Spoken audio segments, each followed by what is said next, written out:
अब समय आ गया है माता कात्यायनी के आगमन का और भंडासुर की योजना के असफल होने का। भक्ति के देवता गणेश जी को एक बार फिर उलझा दिया मैंने। कोई समाधान नहीं ढूंढ सके, इसलिए युद्ध भूमि का त्याग ही कर दिया उन्होंने। अर्थात अब मेरी विजय निश्चित है।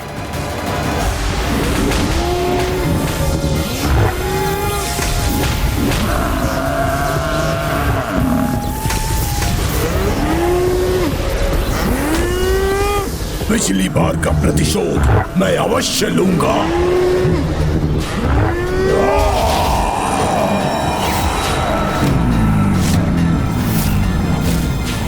महिषासुर सबका ईश पहले भी था और आज भी है। तो सुन, ये ईश किसी से भी नहीं डरता, वो भी एक तुच्छ स्त्री से कभी भी नहीं।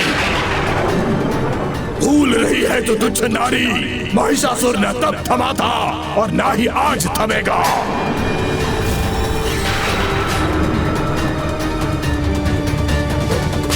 लज्जा का आभास होता भी है इन असुरों को।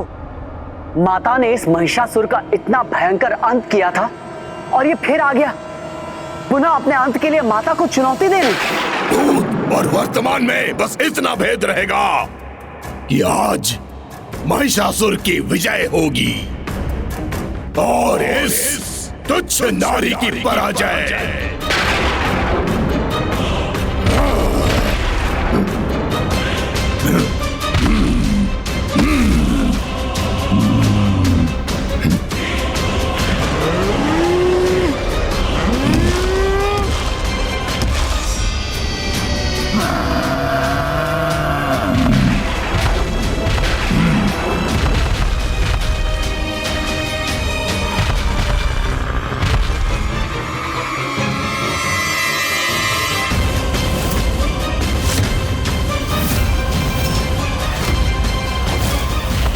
इस बार मेरी सेना का नहीं, तुम्हारी सेना का संहार होगा।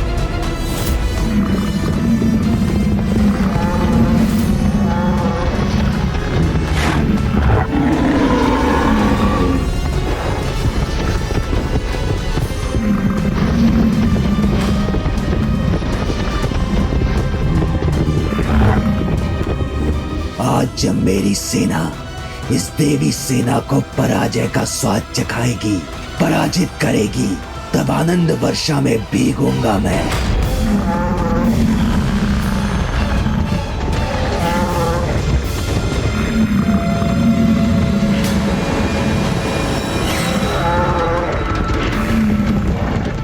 सभी माताओं को इस प्रकार इस महिष आक्रमण के संकट में छोड़कर गणेश कहां चला गया? महिषासुर का अंत ऋषि कात्यायन द्वारा देवी कात्यायनी के आवाहन से आरंभ हुआ था, इसलिए गणेश अवश्य ऋषिवर के ही पास गया होगा। तब तो शीघ्र उसे ऋषिवर के साथ यहाँ लौटना चाहिए।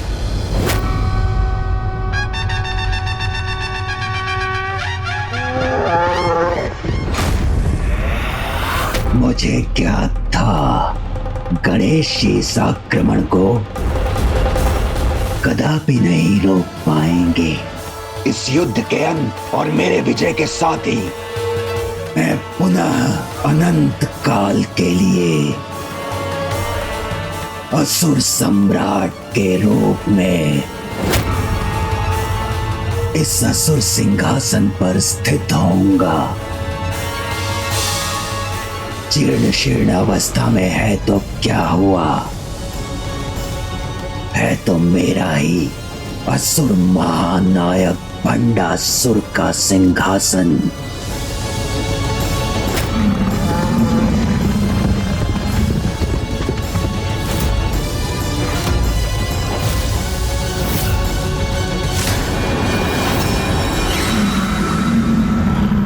मेरे महिषों से पूर्ण रूप से घिर चुकी है ये देवियां। बस अब इनके नष्ट होने में मात्र एक प्रहार की ही देर है।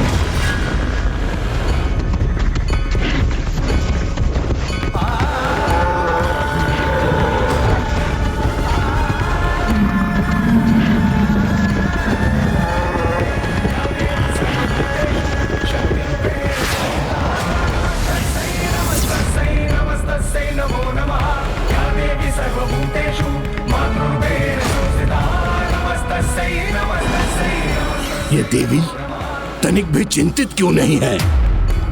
इसने तो बड़ी निश्चिंतता से अपने नेत्र बंद कर लिए हैं।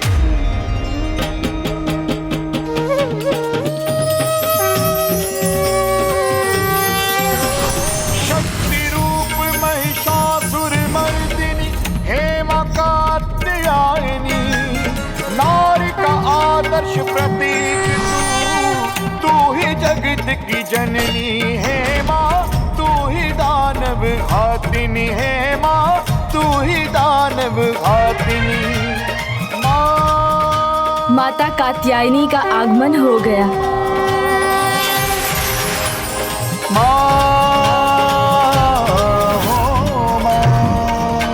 प्रणाम माता। ऋषिवर ने मेरा निवेदन स्वीकार किया। धन्यवाद ऋषि कात्यायन, आपकी सहायता के बिना ये संभव नहीं हो पाता। विघ्न हरता हूँ मैं। धर्म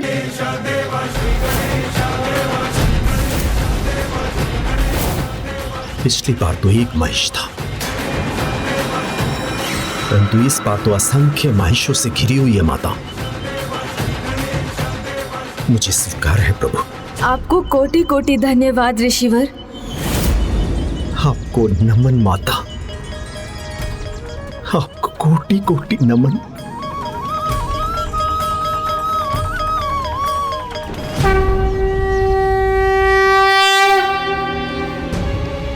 अब समय आ गया है देवी कात्यायनी को अस्त्रों शस्त्रों से सुशोभित करने का।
वही नारी है, ये पुनः मेरे सामने कैसे आ गई? बस महिषासुर, पुनः अपने काल से भेंट करना चाहते हो ना तो अब उसमें अधिक समय नहीं लगेगा।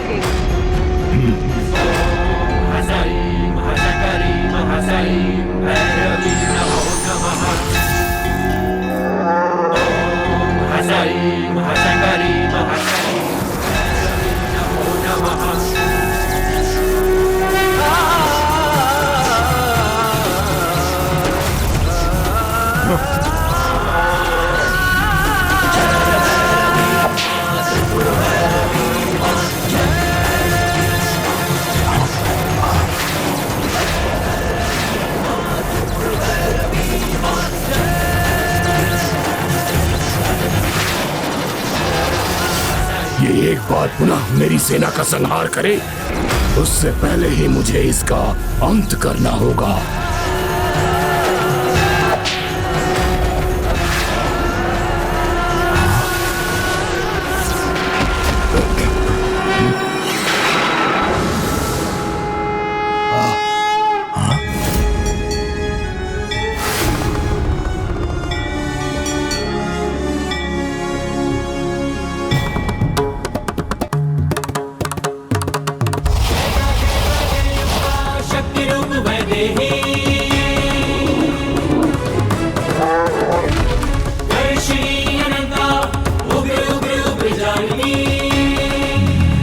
आक्रमण करो और अंत करो इस नारी का।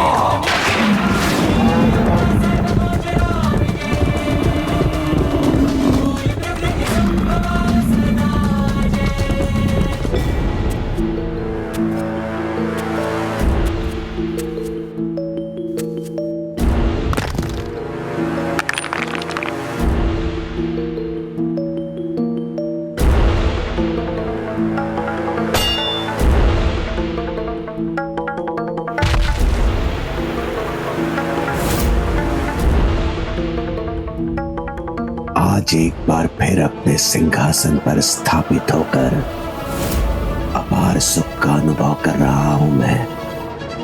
सुख हो रहा है ना तुम्हें इस टूटे हुए सिंहासन पर आसीन होकर? सर्वथा अकेले रह गए ना तुम, भला उसका क्या लाभ?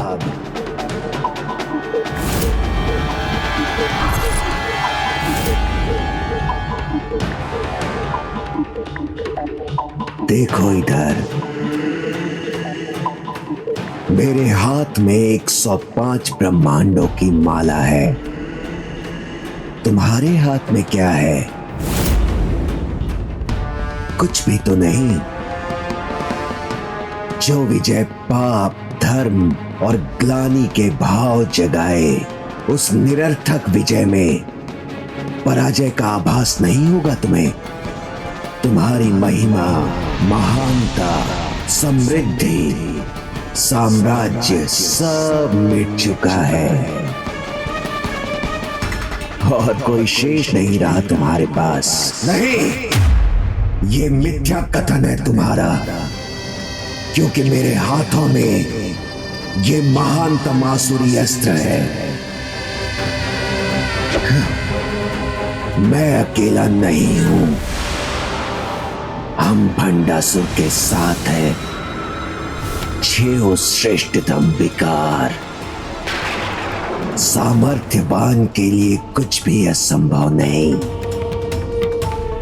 ये सिंहासन, ये राजसभा, ये भवन, इस साम्राज्य के नवनिर्माण तो मेरे बाएं हाथ का काम है। भंडासुर, विजय उत्सव की तैयारी करो, क्योंकि आज युद्ध भूमि में महिषासुर तुम्हें अवश्य विजय दिलाएगा। कोई चिंता नहीं है मुझे, उत्सव अवश्य होगा।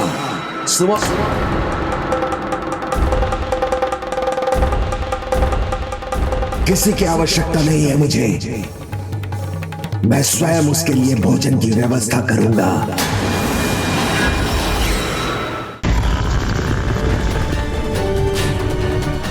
आज एक नहीं, असंख्य महिष है तुम्हारे सामने, इसलिए आप हमसे सुरक्षित नहीं रह सकोगी। तुम कौन सुरक्षित है और कौन असुरक्षित, ये तुम्हें अभी ज्ञात हो जाएगा दुष्पापी।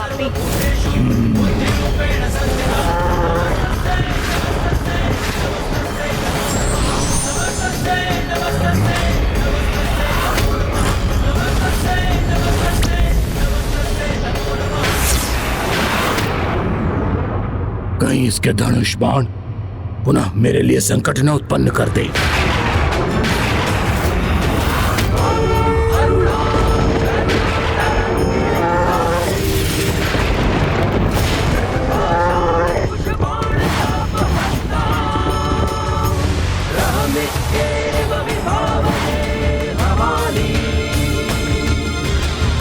असंख्य महिषों का अंत करने के लिए मात्र 2 बाण?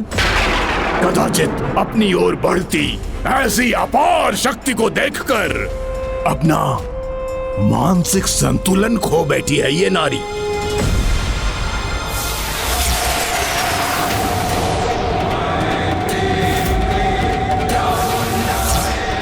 ये क्या? इसका एक बाण अनेकों बाणों में परिवर्तित हो गया और ये सभी मेरी महिष सेना की दिशा में जा रही है।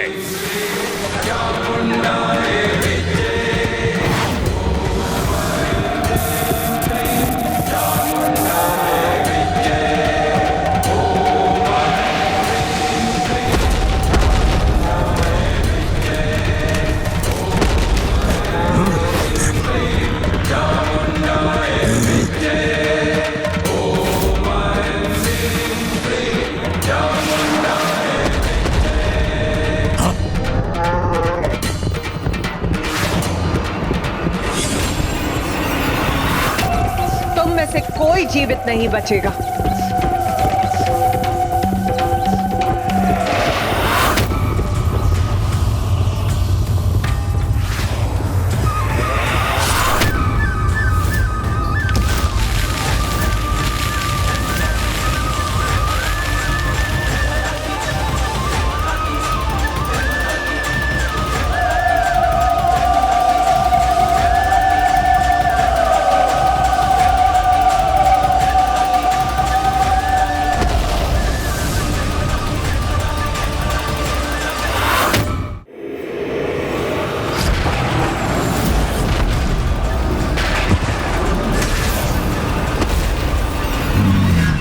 नहीं, मैं अपने विनाश के इतिहास को कदापि नहीं दोहराने दूंगा।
तुच्छ नारी, तुम कितने भी प्रहार कर लो, किंतु मेरे इस असुर का अंत तुम कदापि नहीं कर सकती।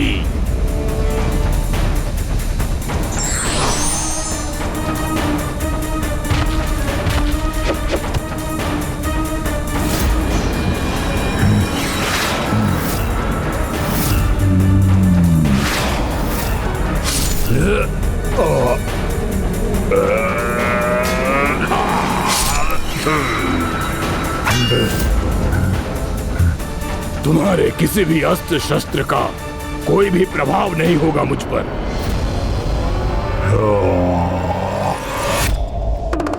माता के प्रहारों से भी सुरक्षित है यह असुर? ऐसा कैसे संभव है? क्या गणेश के पास इसका कोई समाधान है? अब माता के विंध्याचल पर्वत में वास करने वाली, सिंह की सवारी करने वाली माता विंध्यवासिनी के रूप में प्रकट होने का समय आ गया है।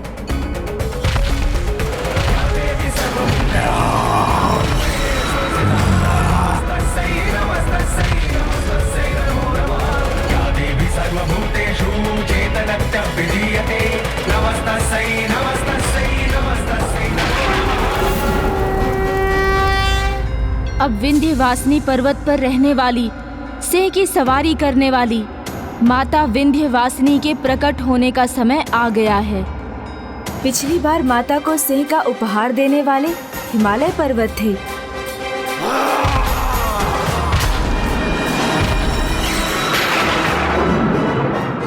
हे महान हिमालय पर्वत, कृपा कर मुझे दर्शन प्रदान कीजिए।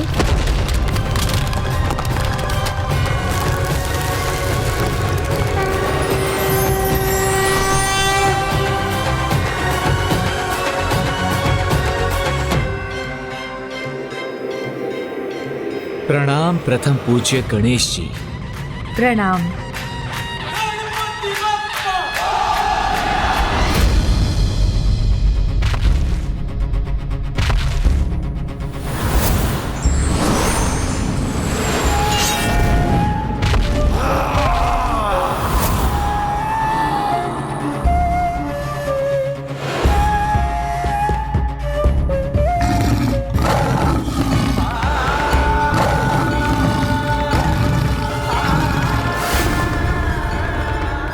सिंह ही माता का वाहन क्यों है? वो चीते के समान चपल नहीं, लोमड़ी के समान चतुर नहीं, ऊंट के समान लंबा नहीं और गज के समान बलशाली नहीं। फिर भी माता ने उसी का चुनाव क्यों किया? जहाँ कुछ जीव साहस का अभाव होने पर महत्वपूर्ण समय में अपने कौशल का प्रयोग करने में अक्षम हो जाते हैं, किंतु सिंह साहस में अतुलनीय, किसी भी चुनौती का सामना करने के लिए सदा तैयार रहता है। इसीलिए एकमात्र सिंह देवी शक्ति का वाहन बन विजय का प्रतीक हो सकता है।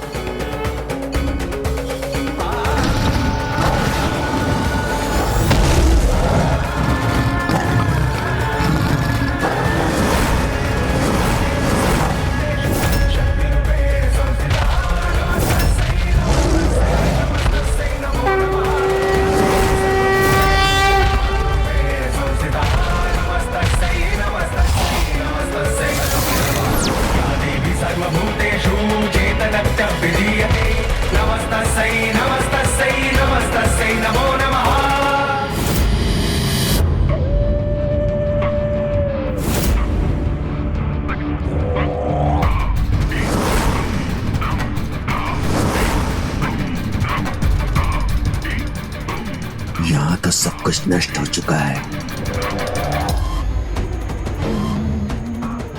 बस एक यही चूल्हा बचा है, तो इसी चूल्हे पर अपने लिए खीर पकाऊंगा मैं।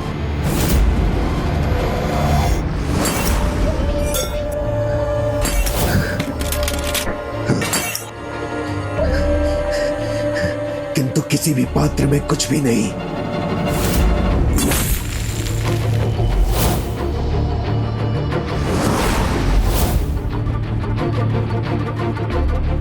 चावल तो मिल गया मुझे, अब बस दूध और गुड़ चाहिए।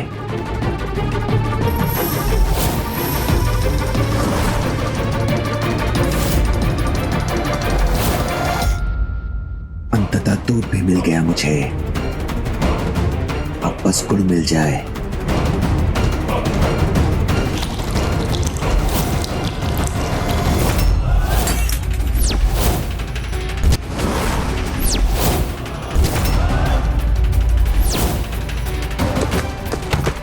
सर्वत्र आनंद ही आनंद होगा, क्योंकि यहाँ मेरी खीर तैयार होगी और वहां महिषासुर की विजय होगी।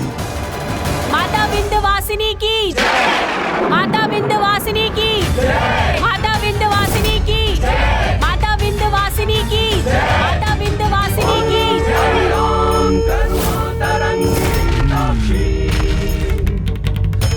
पाषाण कुश बाण चाप हस्ता रामित्येव विभावये भवानी।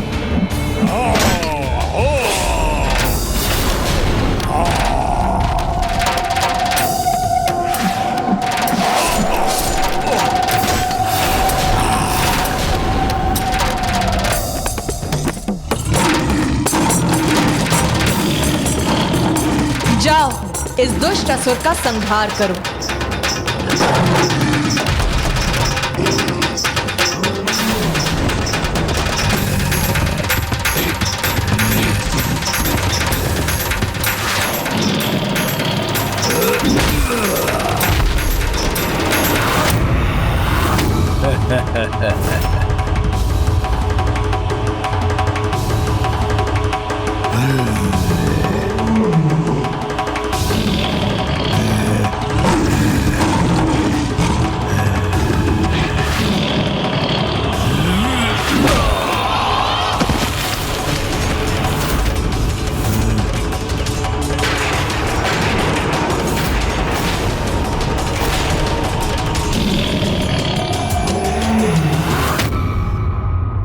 आपने सर्वथा उचित कहा था माता।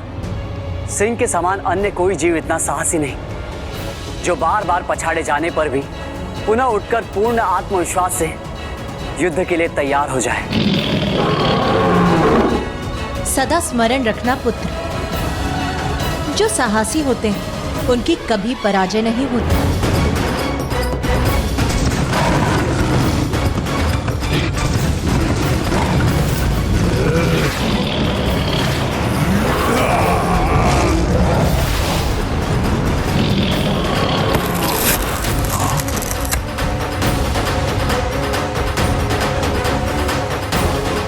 अद्भुत है माता के सिंह का पराक्रम।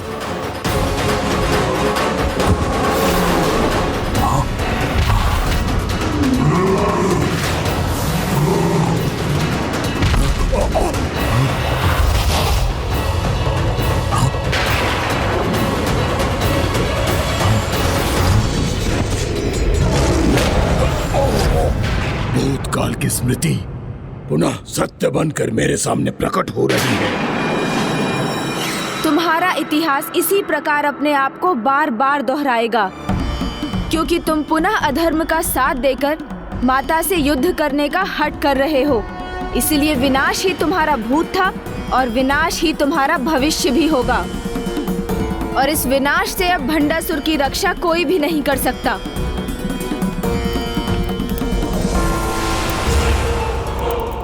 शुभ समाचार की प्रतीक्षा किए बिना मुझे अपने खीर का सेवन करना चाहिए, क्योंकि इस युद्ध में महिषासुर की विजय सुनिश्चित है।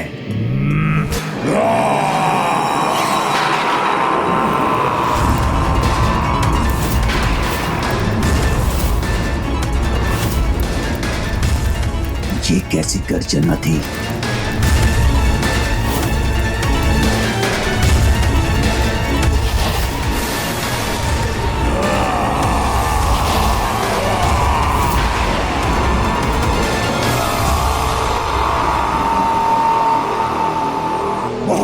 है ना तुम्हें अपने इस वाहन सिंह पर?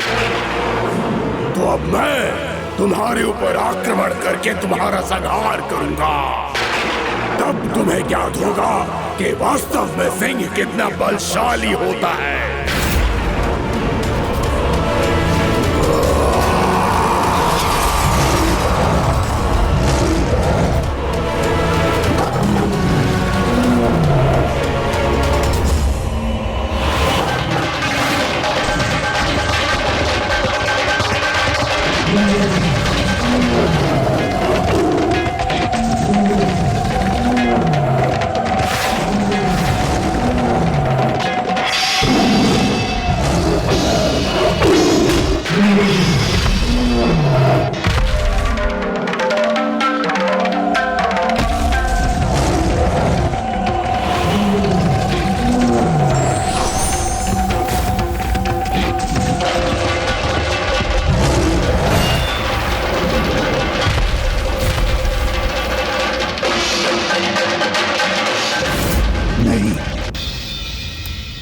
ये नहीं हो सकता। अन्य असुर महायोद्धाओं के समान महिषासुर का अंत कदापि नहीं हो सकता। महिषासुर, तुम्हें दूसरा अवसर प्राप्त हुआ है, उसे व्यर्थ मत जाने दो।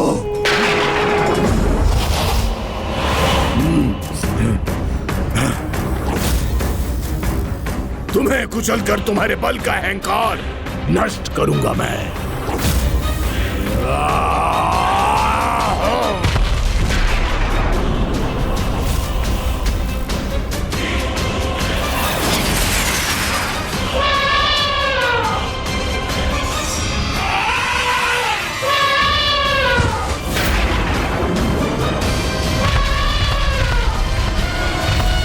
विनाश काले विपरीत बुद्धि। जैसे जैसे उसका विनाश उसकी ओर बढ़ता जा रहा है, उसके अंदर की पशुता और अधिक उजागर होती जा रही है।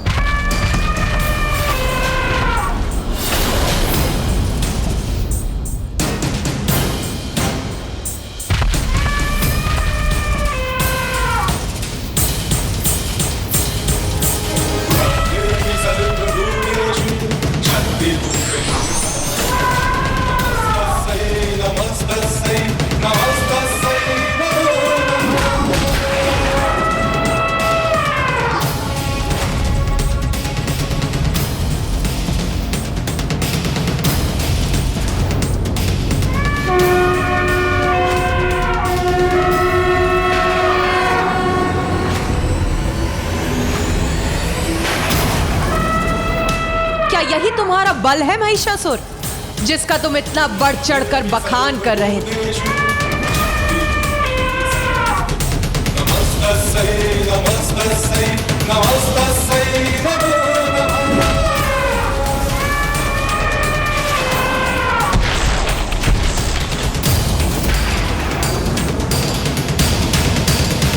विश्वास नहीं होता कि महिषासुर का बल इस नारी के सामने हीन रह गया।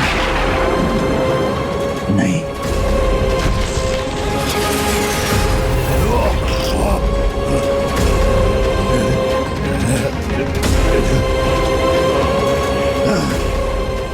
महिषासुर, मेरे महाअस्त्र की शक्ति भी प्राप्त करो तुम, और आज इस देवी के अंत के साथ इस युद्ध में विजय प्राप्त करो।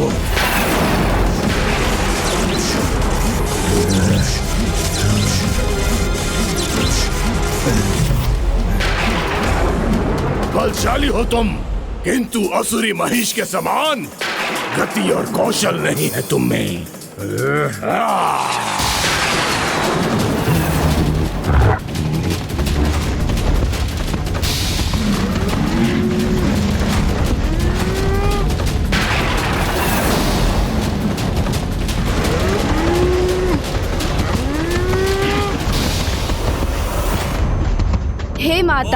हे माता विंध्यवासिनी, अब आपके द्वारा माता दुर्गा के रूप में आकर इस दुष्ट का वध करने का समय आ गया है।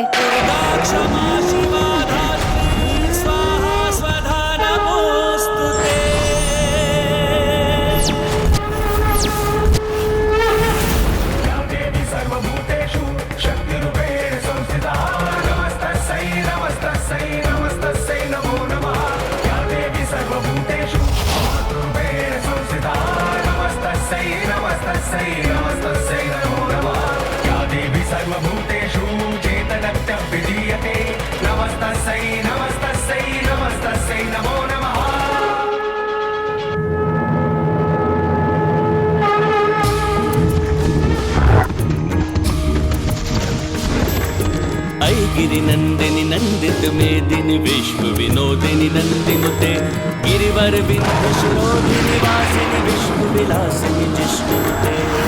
गिरिनंदिनी नंदित मेदिनी विश्व विनोदिनी नंदिनुते गिरिवर विंध्यशिरोधिनी वासिनी विष्णु विलासिनी जिष्णुते। भगवती हे शितिकंठ कुटुंबिनी भूरि कुटुंबिनी भूरिकृते। जय जय हे महिषासुर मर्दिनी रम्य कपर्दिनी शैलसुते। भगवती हे शितिकंठ कुटुंबिनी भूरि कुटुंबिनी भूरिकृते। जय जय हे महिषासुर मर्दिनी रम्य कपर्दिनी शैलसुते।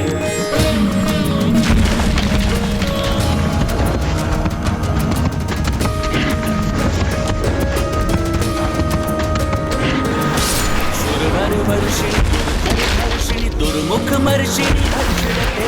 मोषिणी शंकर तोषिणी किल्बिषमोषिणी भीषणते। अनुजनिरोषिणी दितिसुतदोषिणी दुर्मद शोषिणी सिन्धुसुते। जय जय हे महिषासुर मर्दिनी रम्य कपर्दिनी शैलसुते। मैं इतिहास को पुनः नहीं। अब एक बार पुनः पाप और पापी का अंत होगा, और मेरा अस्त्र तुम्हारे रक्त से तृप्त होगा, और मेरा अस्त्र तुम्हारे रक्त से तृप्त होगा।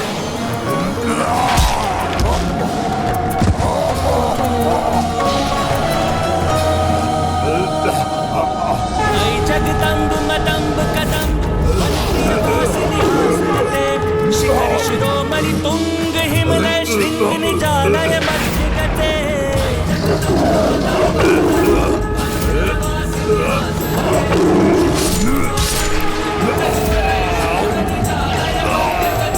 जय जय हे महिषासुर मर्दिनी रम्य कपर्दिनी।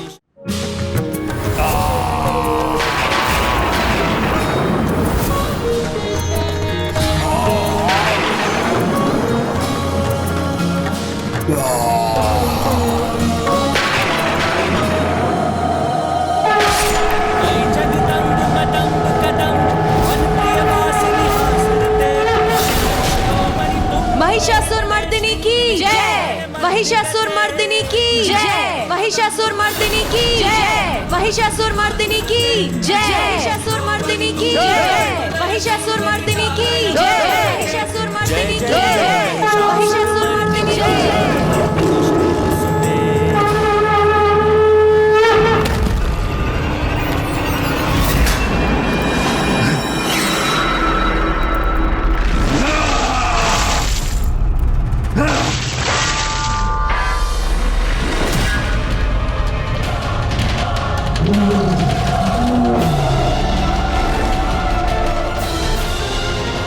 मेरे विजय की आशा बार बार मेरे पराजय की निराशा क्यों बन रही है?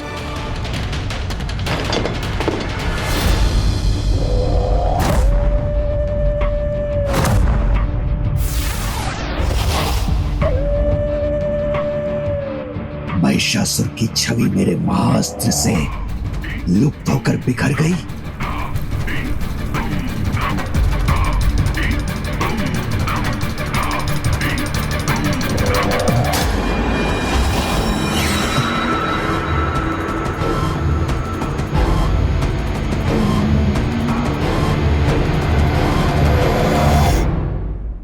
विजय का ही नहीं,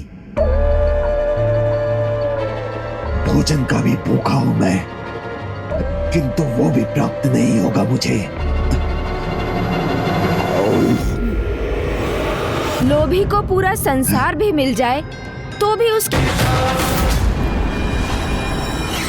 उचित समझाया आपने, वही लौटाने आया हूं, पराजय रूपी आघात जो उस देवी ने दिया है। महिषासुर नहीं, उसने हमारा सम्मान छीना है और उसका उत्तर उसे अवश्य मिलेगा। लालच का कोई क्या प्राप्त हुआ मुझे? कुछ भी नहीं, किंतु आप सभी को दूसरा अवसर प्राप्त हुआ है, जिसे दिवंगत सम्राट महिषासुर के समान आप कदापि व्यर्थ मत होने देना।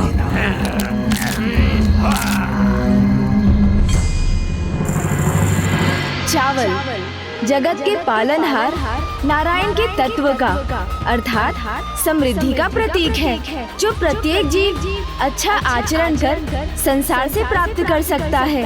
हमें ऐसा आचरण करना होगा जिससे हम असुर साम्राज्य की रक्षा कर समस्त संसार पर अपना आधिपत्य स्थापित रख सके, जो हमारा अधिकार है।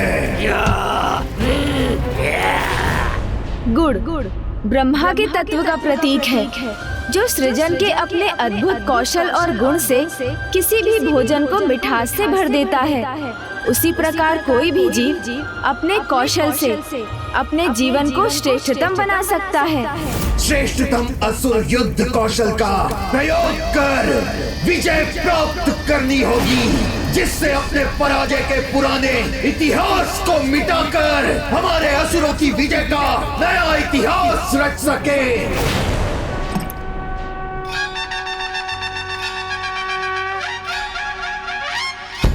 अब ये तुम्हारे भाव और प्रवृत्ति पर निर्भर करता है कि तुम किस प्रकार दूध जो तुम्हें संसार देता है, चावल जो तुम संसार से प्राप्त कर सकते हो,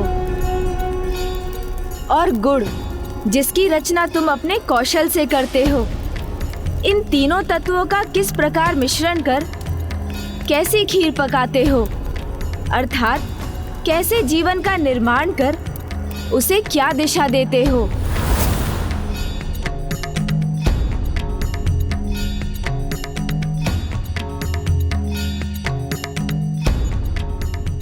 तो तुम क्या समझे भंडासुर, तुमने क्या रचा है अपने लिए? मैंने अपने लिए एक नया अवसर रचा है, इसे प्राप्त किया है, इसलिए अब जो मुझे चाहिए वो आप सभी को रचना होगा। ये जली हुई खीर जो तुमने रची है, ये तुम्हारे अंधकार में भविष्य का प्रतीक है।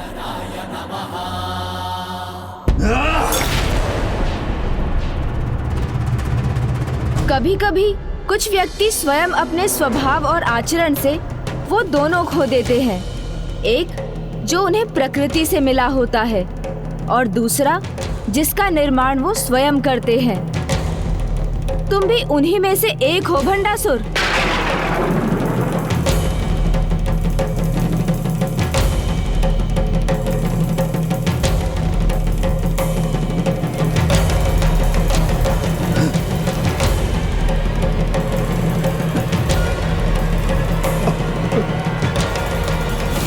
तुम्हारे मोदक का ऋण मैंने चुका दिया भंडासुर। जब तुम स्वयं अपनी रचना का आनंद नहीं ले सके तो संसार उसे कैसे स्वीकार करेगा? वो तो तुम्हें ही सब कुछ लौटा देगा ना।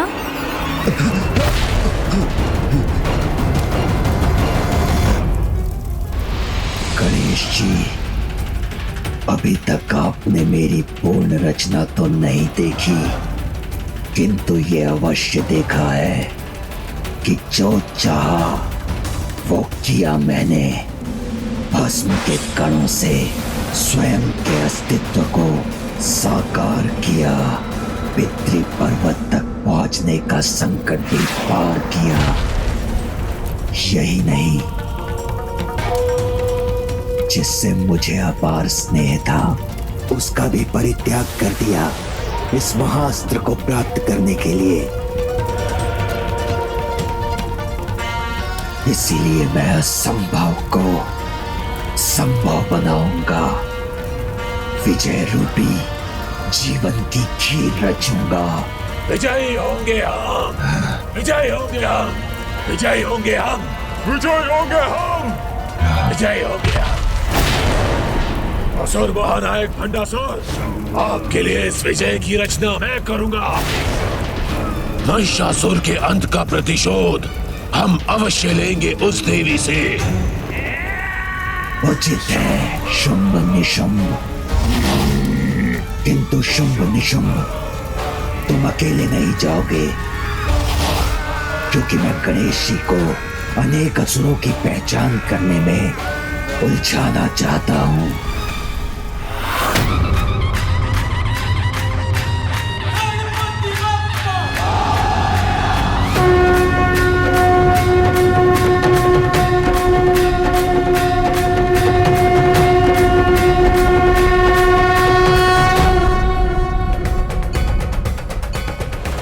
माता के मुख पर तनाव का क्या कारण हो सकता है,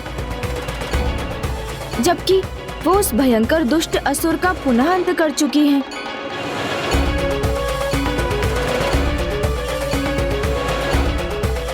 प्रणाम माता।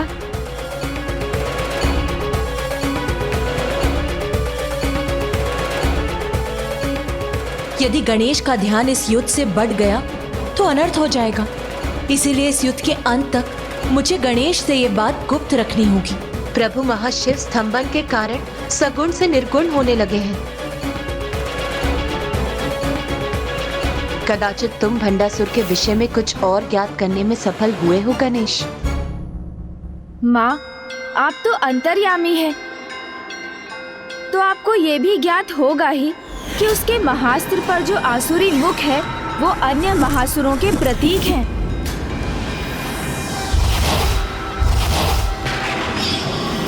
देखिए माता, इनमें से अभी एक का ही अंत हुआ है, अन्य सभी तो अभी भी सुरक्षित हैं। अर्थात भंडासुर पूर्व काल के अन्य असुरों को भी इस युद्ध में उतारने वाला है। और अब वो जिन्हें भेजने वाला है, तुम्हें उन्हें ही पहचान कर उनका सामना करने का उपाय बताना होगा। क्योंकि मेरे वचन के अनुसार जब तक तुम शत्रु को पहचान कर उसका सामना करने का उपाय नहीं बताओगे, तब तक ना हम हथियार उठाएंगी और ना ही उसके आक्रमण का कोई उत्तर देंगी।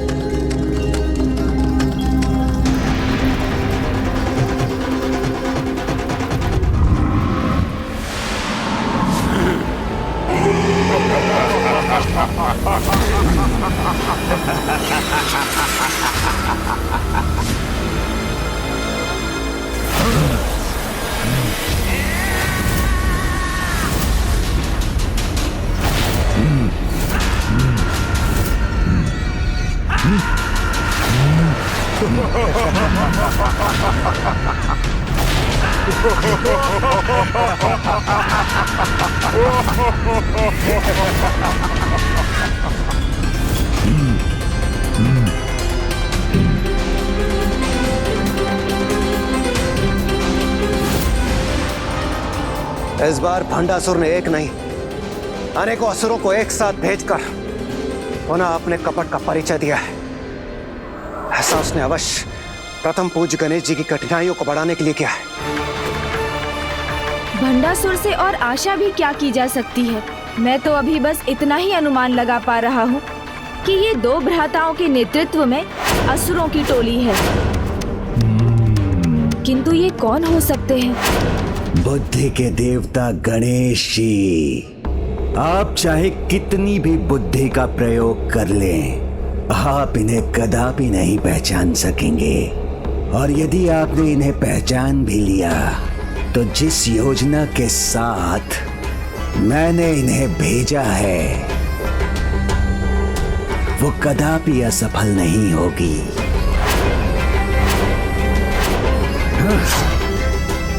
क्योंकि इनका तोड़ तो उनमें निहित है जिनको यहाँ लाना ही असंभव है। मुझे शीघ्र इनका परिचय ज्ञात कर इनके आक्रमण का तोड़ सोचना होगा।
माता की सेना तो पुनः उसी स्थिति में है जिसमें वो पहले भी थी, क्योंकि गणेश जब तक उन्हें इन असुरों का तोड़ नहीं सुझाएगा वो अपने अस्त्र नहीं उठाएंगे।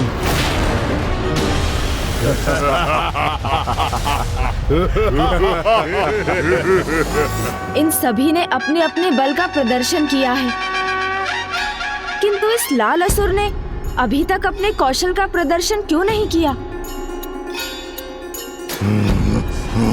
ये और इसके साथ दूसरा असुर भला कौन हो सकता है?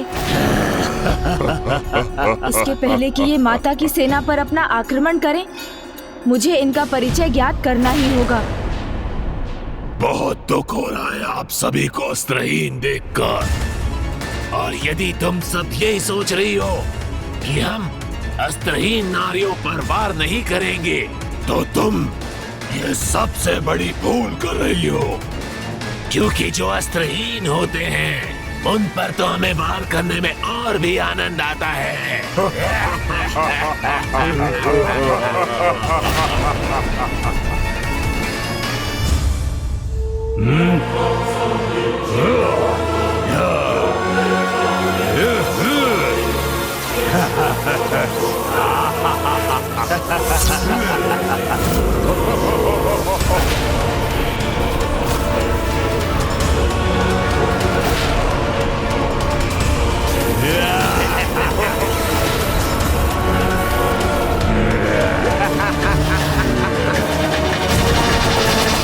इनके हाव भाव को देखकर मुझे कुछ स्मरण तो हो रहा है, किंतु ये कौन है ये ज्ञात क्यों नहीं कर पा रहा हूँ मैं।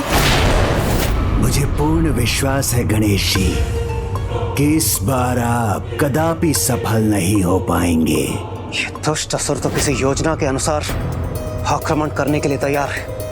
गणेश जी अभी भी इन्हें पहचानने में असमर्थ है। कितना अच्छा होता हम इनके आक्रमण से पहले इन्हें पहचान कर किसी प्रकार से गणेश जी की सहायता कर पाते।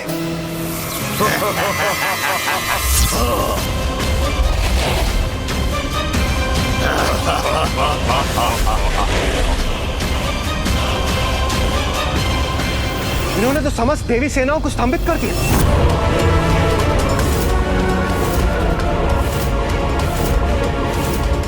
कुछ भी हो जाए, बिना विचलित हुए मुझे स्थिर भाव से विचार करना चाहिए।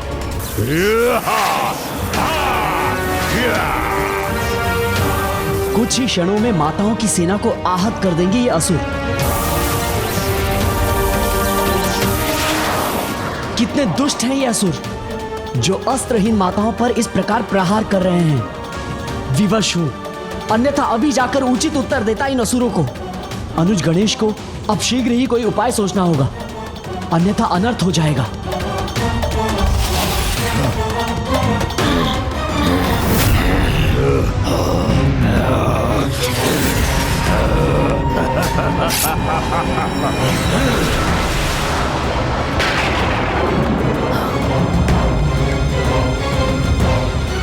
मुझे शांत भाव से तब तक विचार करना होगा जब तक इन्हें पहचानने का कोई संकेत ना प्राप्त हो।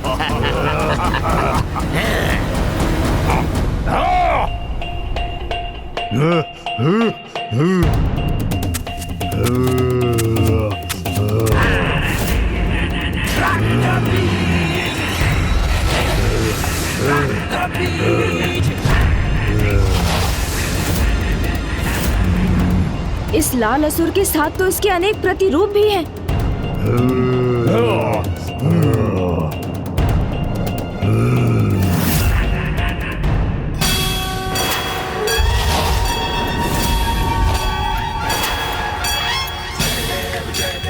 रक्त बीज।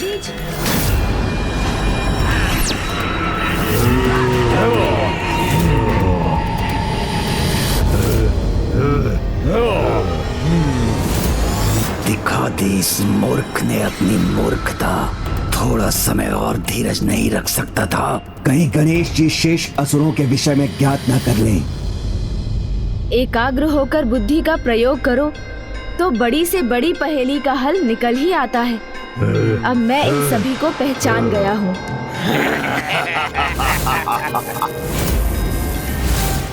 ये है शुंभ निशुंभ, चंडमुंड, धूम्रलोचन।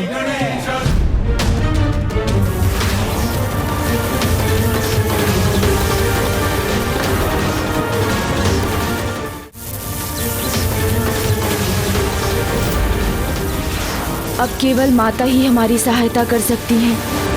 ओम अस्य श्री चंडी कवचस्य ब्रह्मा ऋषिः अनुष्टुप छंदः चामुंडा देवता अंगन्या सोक्त मातरो बीजं दिग्बंध देवतास्तत्वं श्री जगदम्बा प्रीत्यर्थे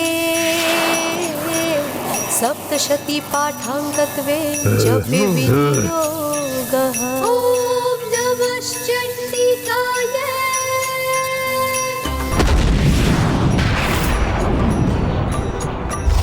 ओम यद्गुहं परमं लोके सर्वरक्षाकरं नृणाम् यन्न कस्यचिदाख्यातं तन्मे ब्रूहि पितामह।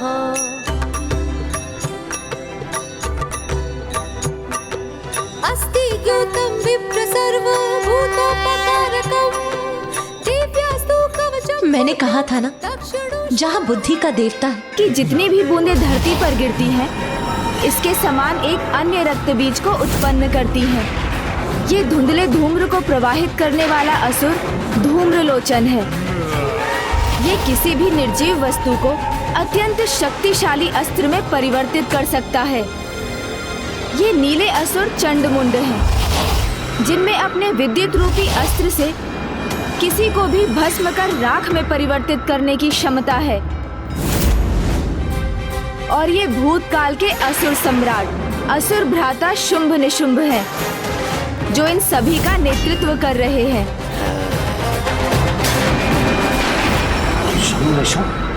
हाँ, उचित पहचाना आपने इसे। ये शुंभ निशुंभ ही है जो पुनर्जीवित होकर आए हैं, इसलिए अब तो ये अपराजेय है। इनका तत्व इनका मद था, जिसे माता पार्वती ने भिन्न रूप धारण कर एक एक का संहार कर इनका अंत किया था, जिसके लिए माँ ने मातंगी रूप धरा। फिर जल में प्रवेश कर अपनी श्वेत आभा से देवी कौशिकी को प्रकट किया, जिन्होंने विंध्याचल पर वास किया और माता विंध्यवासिनी का रूप लेकर सभी का वध किया। अर्थात सर्वप्रथम मुझे भी देवी मातंगी रूप में आना ही होगा, किंतु प्रभु महाशिव के मातंग रूप में प्रकट हुए बिना मैं देवी मातंगी स्वरूप कैसे ले सकती हूँ? और उसके लिए तो प्रभु को स्तंभन से बाहर आना होगा। और यदि वो अपनी स्तंभित अवस्था से बाहर आ गए तो उनके पाप स्वतः कहीं भंडासुर की ओर न बढ़ जाए और वो उसका साथ देने के लिए कहीं विवश न हो जाए।